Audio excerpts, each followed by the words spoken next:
Nós temos falado sobre a Copa do Reino e esse subtítulo ele precisa ser lembrado e relembrado, porque é muito importante que nós pensemos dessa forma.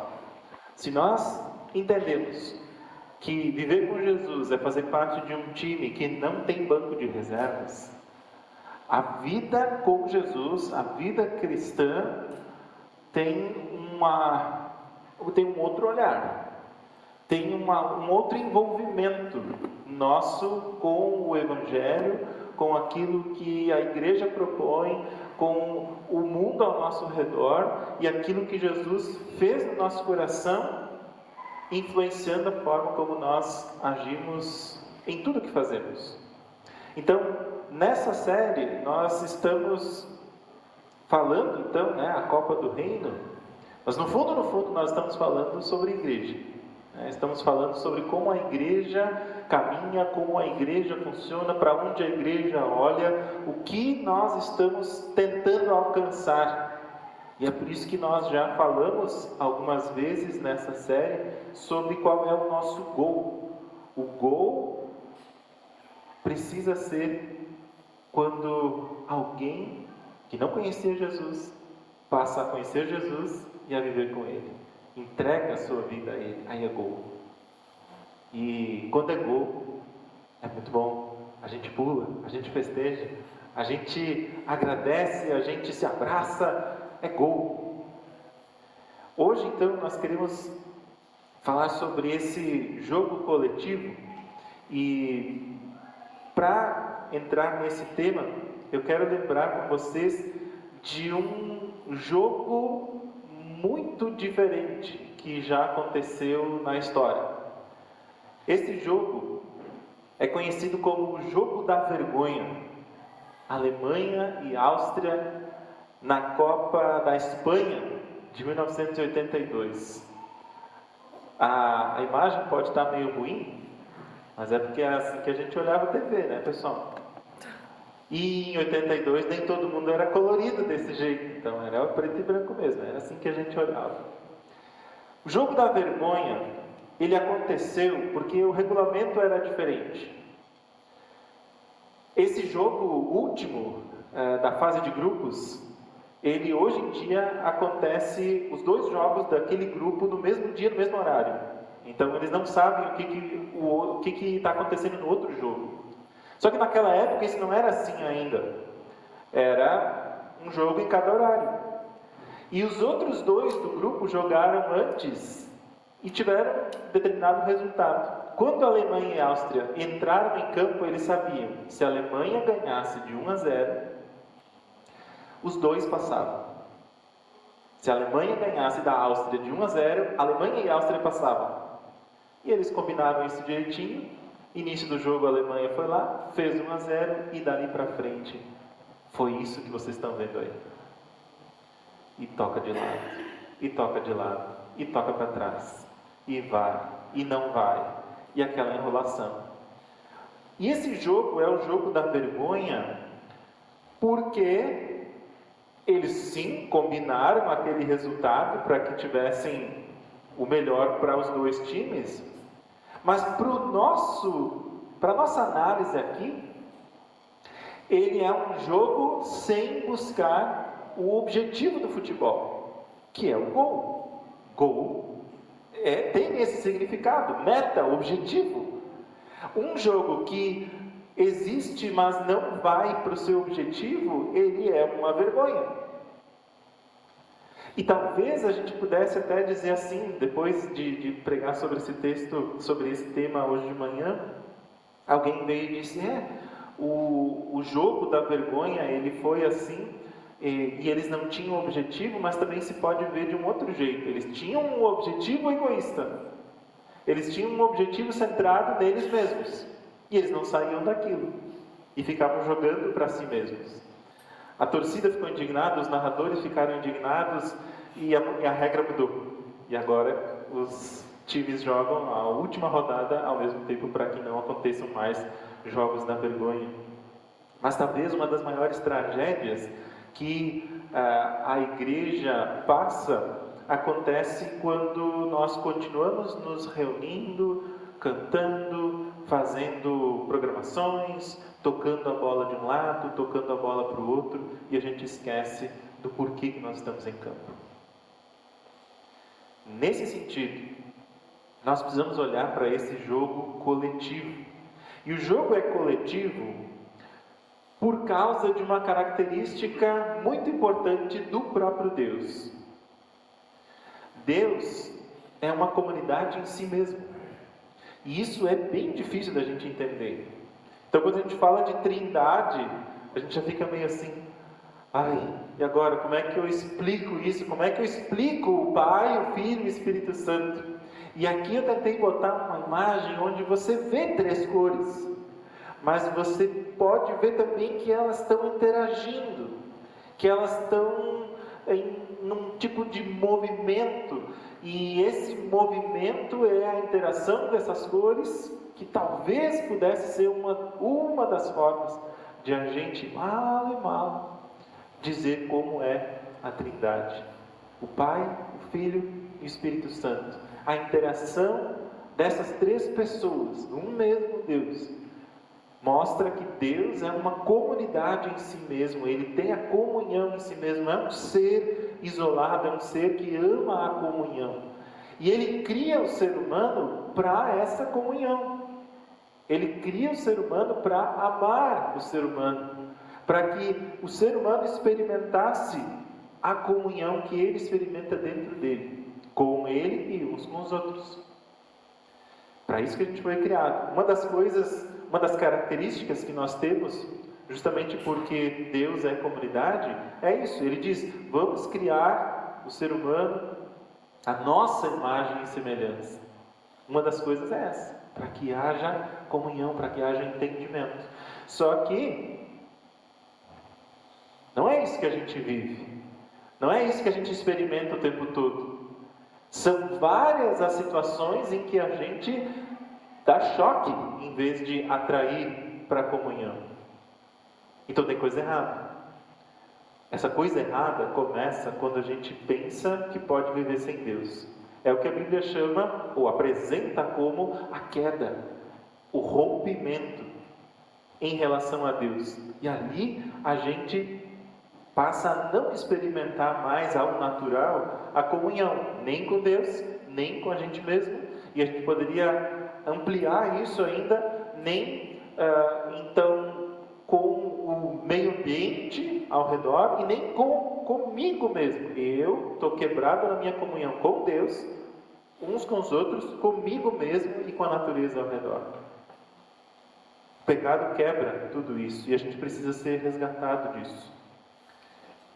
Dentro dessa coisa de nós estarmos com a nossa relação com Deus quebrada, a gente tem uma cultura que nos rodeia, que manda a gente ser protagonista, que manda a gente centrar na gente mesmo e ir adiante, que manda a gente cuidar apenas da nossa felicidade. Mas Deus criou a gente para algo muito maior do que isso. Olhando ainda para o futebol, quem conhece futebol sabe que esse cara aí, apesar de ser um baita jogador de futebol, a postura dele em campo é que ele se basta. O nome dele é Ibrahimovic. Olha aí, ele está comemorando um gol. Olha a felicidade de quem está comemorando um gol. É felicidade ou é marra? Eu. Só que nenhum jogador consegue fazer um gol sozinho, sem existir os outros no campo. Ah não, mas ele driblou o time todo. Tira os outros 10 do campo para ver se ele faz um jogo sozinho. Não dá, não existe. O ser humano, ele está dentro dessa coisa de querer fazer a coisa sozinho. Existe inclusive um termo para as pessoas que vivem dessa forma, acreditando que elas são elas porque elas conseguiram construir tudo que elas alcançaram. Self-made man. Eu me fiz sozinho. E aí, se tu te esforçar bem, tu também consegue. O pessoal que não consegue é porque não se esforçou. Tem mais coisa envolvida, entende? E o que a palavra vai nos dizer é: nós temos uma necessidade bem maior do que o que a gente percebe de estar uns com os outros, de contar com a companhia uns dos outros, de ter comunhão com as pessoas, de nos abrir, de vivenciar esse estar junto. E aí, quando a gente olha para a igreja, às vezes o serviço na igreja, o jogo só tem graça se eu apareço. E se eu não apareço, então não vale muito a pena me envolver. Não vale muito a pena gastar essa energia toda. Né? Talvez por isso muita gente goste da ideia de jogar de atacante e fazer o gol.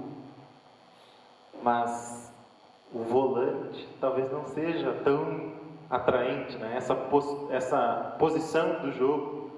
Talvez para quem não entende muito de futebol, você já ouviu falar de atacante, né? Mas você já ouviu falar de volante? Não, né? Para quem não entende de futebol. E quem entende de futebol já entendeu o que eu falei. Porque não é o cara que aparece, é o cara que dá o suporte. Mas é um jogo coletivo. E no serviço da igreja também. No serviço da igreja, ainda tem gente que assiste, quer ser torcedor, que bom que alguém está fazendo. Mas a gente já disse que não tem banco de reserva esse time, e quem está na torcida não é time. Então cuidado. Tem quem vira comentarista e diz: podia ser assim, podia ser assado, mas não se envolve. Essa coisa é sutil. Porque a gente pode, talvez, dizer assim: eu entendo que o jogo é coletivo e eu não penso em nada que seja contrário disso. Mas é sutil. Muitas pessoas entendem o Evangelho, a mensagem de Jesus, como: Jesus veio para me salvar e para eu ir para o céu.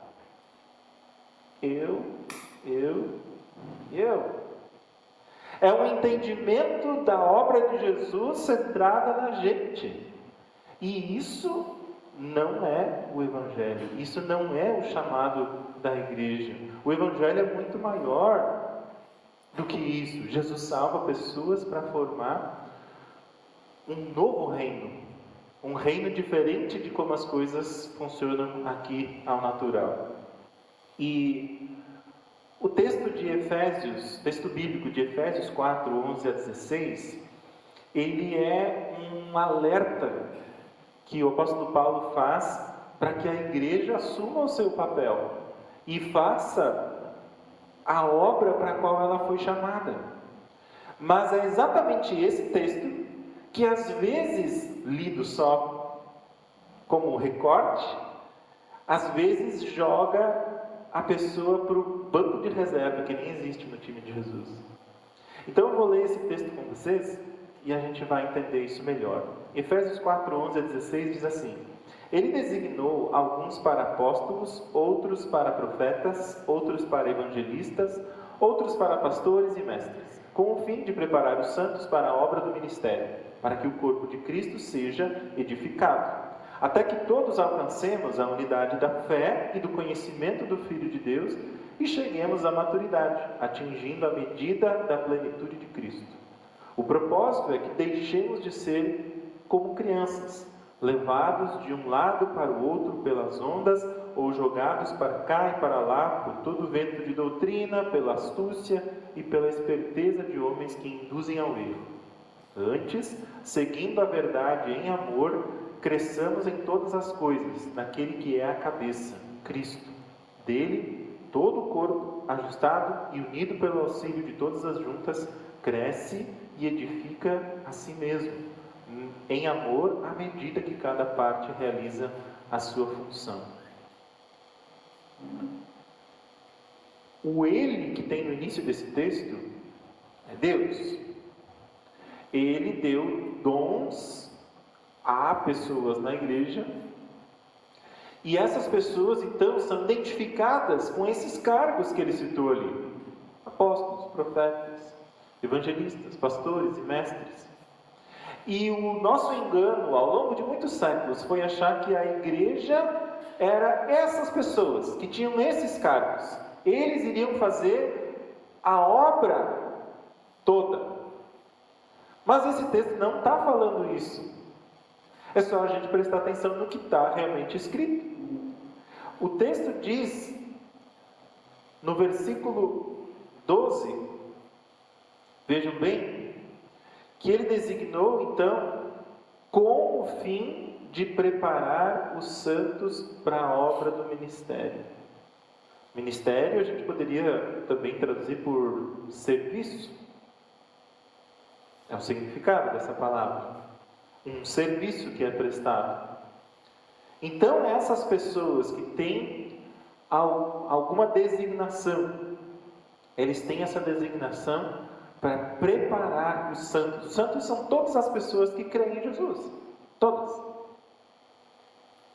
Para preparar essas pessoas para a obra do ministério. E a obra do ministério, vocês viram depois nos outros versículos, que tem a ver com levar pessoas a conhecer Jesus e a entregar a sua vida para Jesus. É isso que a igreja precisa fazer. Só que quando a gente olha só para essas funções, só para essas tarefas, e espera dali o serviço da igreja, a gente reduz a igreja. E o alvo de Efésios 4, vocês podem ver que ele fala mais de uma vez, crescer, edificar, mirar na maturidade. É a igreja alcançar maturidade. Então, a gente precisaria almejar isso, desejar crescer para ter essa maturidade espiritual. E o que às vezes a gente se dedica, na verdade, é atividade, atividade, atividade. O texto faz uma formulação e acaba repetindo isso quando a gente pode estudar ele com mais cuidado. Ele fala de crescimento, de edificação, de unidade e de plenitude em Cristo. E quando a gente dá ouvidos a isso, quando a gente dá atenção para isso, para esse crescimento, edificação, unidade e plenitude em Cristo, a gente não está mais perguntando para nós mesmos ou para as pessoas se você está ocupado, se você tem uma tarefa, se você está fazendo alguma coisa. A nossa preocupação é se a gente está ajudando alguém a se parecer mais com Jesus.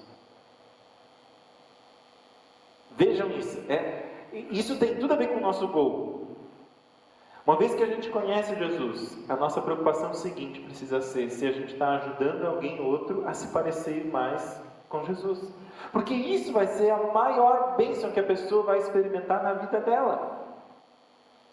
E quando a gente vê isso acontecendo na vida de uma outra pessoa, isso enche o nosso coração. Isso traz alegria para a nossa vida. Por mais que a gente esteja soterrado de problemas e questões difíceis na nossa vida, mas quando a gente vê Jesus transformando uma vida e a gente podendo fazer parte disso, o nosso coração se enche de alegria. Uma cena que seria uma aberração, seria uma coisa muito estranha, é se a gente visse um time na inércia, parado, e o técnico tendo que entrar em campo e tentar resolver a questão. Isso nem cabe na cabeça, né? Não dá para a gente pensar isso dessa forma. Os exemplos sempre são limitados, e esse talvez nem seja tão bom assim. Mas vocês entendem que isso é uma coisa que qualquer um diria, está errado. Não dá, não pode. Não sei se a gente poderia dizer que o pastor seria o técnico. É muito mais um jogador que está ali dentro do campo junto com os outros, no máximo o capitão, mas não por causa de ser mais, mas por causa de estar a serviço de todos. Os líderes, então, existem para capacitar os santos. E não para fazer a obra pela igreja. O papel dos líderes é preparar o time, não jogar pelo time.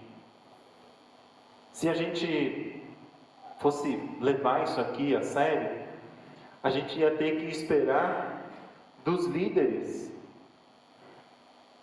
fazer todo o serviço da igreja.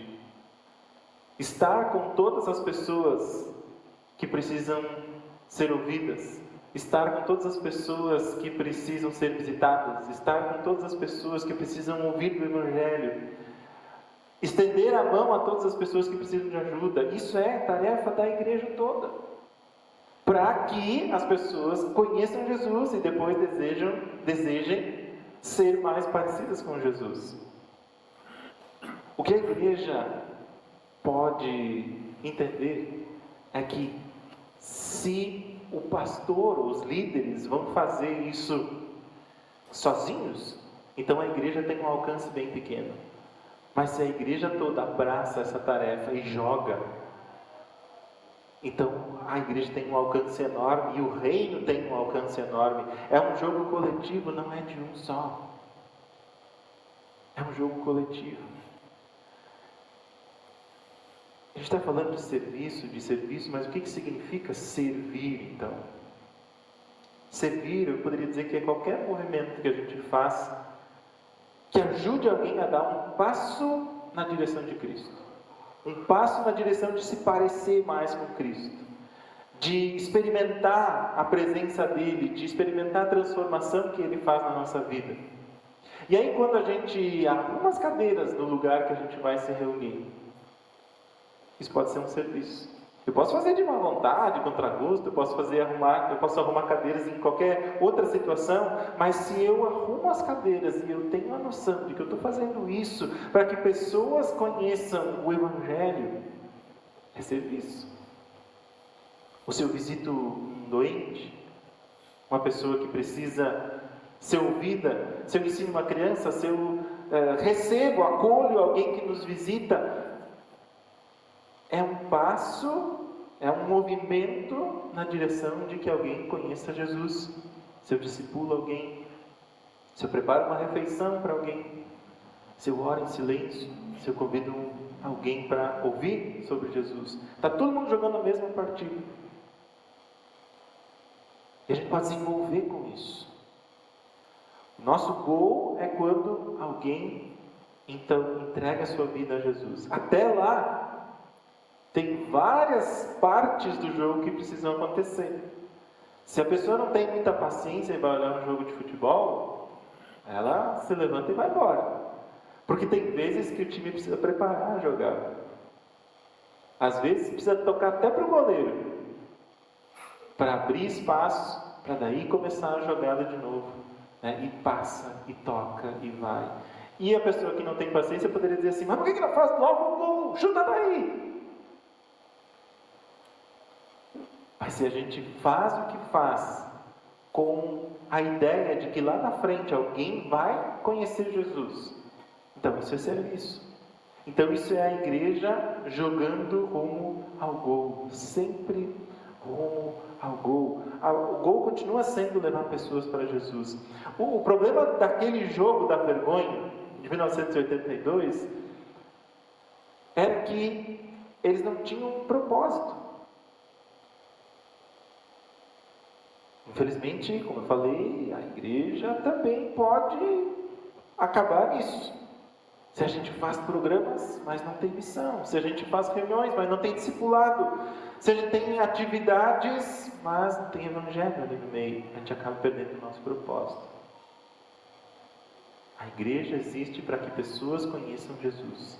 A igreja existe para que pessoas cresçam em Jesus. A igreja existe para que pessoas vivam para Jesus.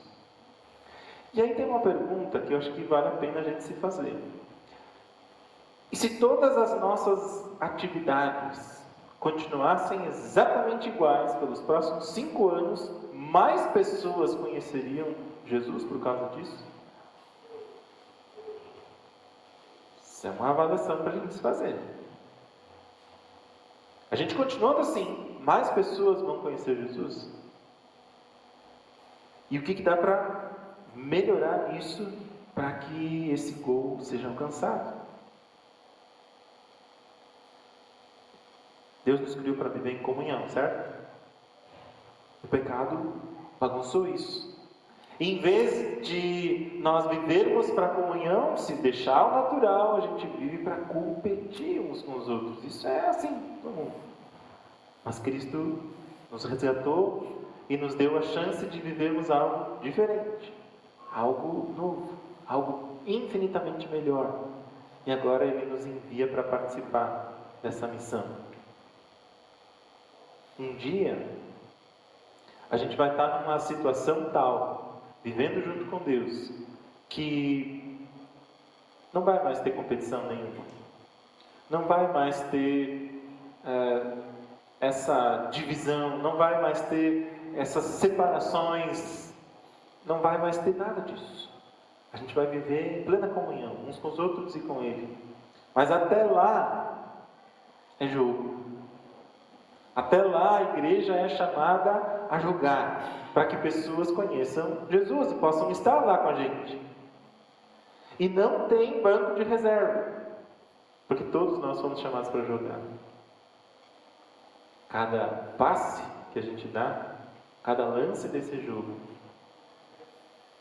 é um pouquinho mais perto de um gol que vai certamente trazer muita alegria aos nossos corações e mais ainda, o próprio de Jesus, porque Ele é o que mais tem noção, que mais deseja que pessoas não mais vivam para si mesmas, mas possam viver para Ele. É isso que preenche, é isso que dá sentido, é isso que dá gosto. Esse é o jogo coletivo e a gente quer jogar ele junto. Amém.